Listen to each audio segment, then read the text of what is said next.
Yes, আজি আমি পানবাৰী যেটো আমাৰ ৰেঞ্জ ইয়াৰে যেটো চাফাৰী প্ৰায় 7 কিলোমিটাৰ মানৰ যেটো ট্ৰেক সেইটো আজি আমি মুকলি কৰিলো। এইটো আমাৰ মেইন উদ্দেশ্যটো হ'ল কি আমাৰ যেটো চৰাই মানুহ যেটো চাবলৈ আহে এইখিনিৰ কাৰণে আৰু woodland birds আৰু আমি এটা একদম বেলেগ এটা কাজিৰঙাৰ এটা পৰিৱেশ কেনে ইয়াতে আপোনাৰ ফৰেষ্ট আছে এইখিনিৰ ওপৰত আমি মানে আজি মুকলি কৰিলো। আমি আশা কৰিছো কি স্পেচিয়েলি এই যেটো আমাৰ স্প্ৰিং সিজনত ফাগুন মাহত যেতিয়া আমাৰ বাৰ্ডছৰ বহুত মানে এক্টিভিটিটো বাঢ়ি যায় নেষ্টিংটো আৰম্ভ হয় এই সময়ত ইয়াতে মানুহে এইটো চাব পাৰিব। Yes, ইয়াতে আজি আমি এতিয়া যেতিয়া মুকলি কৰিলো হুলক গিবন পালো তাৰপিছত কেপ লাংগুৰ পালো আৰু হৰ্নবিলছৰ প্ৰায় 3টা ইয়াতে প্ৰজাতি পোৱা যায় আৰু ইয়াতে হাতীৰো ভালখিনি মুভমেন্ট আছে। তো ইয়াতে আমাৰ যেটো মেইন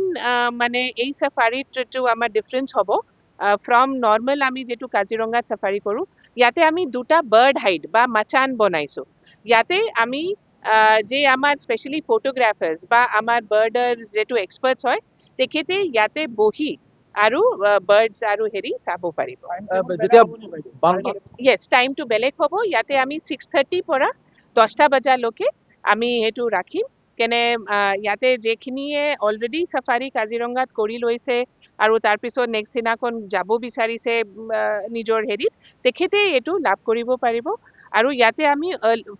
ফাৰ্ষ্ট হাফত এতিয়া বৰ্তমান আমি ৰাখিছো তেতিয়া মিনিমাম ডিস্টাৰ্বেন্স এইটো আমি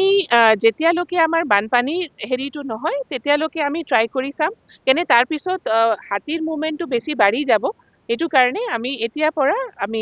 এপ্ৰিল মে লৈকে বানপানীৰ সময়ত যেহেতু ভিতৰৰ অগৰাতলি বনাঞ্চল বা যিখিনি ভিতৰৰ পৰা ওলাই অহা বন্যপ্ৰাণী এই স্থানতে আহি Yes, এইটো আপনি জানে কি আমাৰ সেইটো কৰিডৰ হয় এনিমেল কৰিডৰ ইয়াতে আমাৰ সেন্সৰ ক্যামেৰাও আছে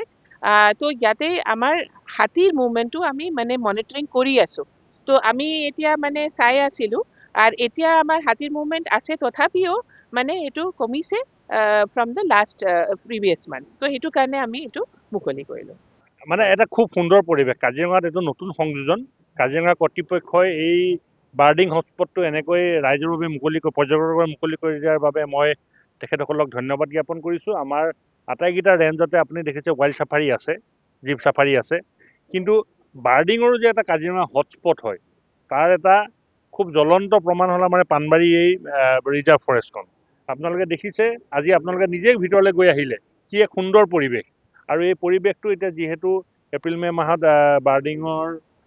মিটিং ছিজন আৰম্ভ হ'ব এটাকে এই সময়ত চৰাই মুকলিকে চাবৰ কাৰণে পৃথিৱীৰ বহুতো বাৰ্ডাৰ কাজিৰঙালৈ আহে তেখেতসকলৰ কাৰণে পানবাৰীত এটা ধুনীয়া ৰুট বনাই দিছে প্ৰায় 12 কিলোমিটাৰৰ আৰু দুখন তাত মাচাং বনাই দিছে কাজিৰঙা চৰাইখিনি ওচৰৰ পৰা চাবৰ কাৰণে আৰু কাজিৰঙা চৰাই চাবৰ কাৰণে ৰাতিপুৱাটো খুব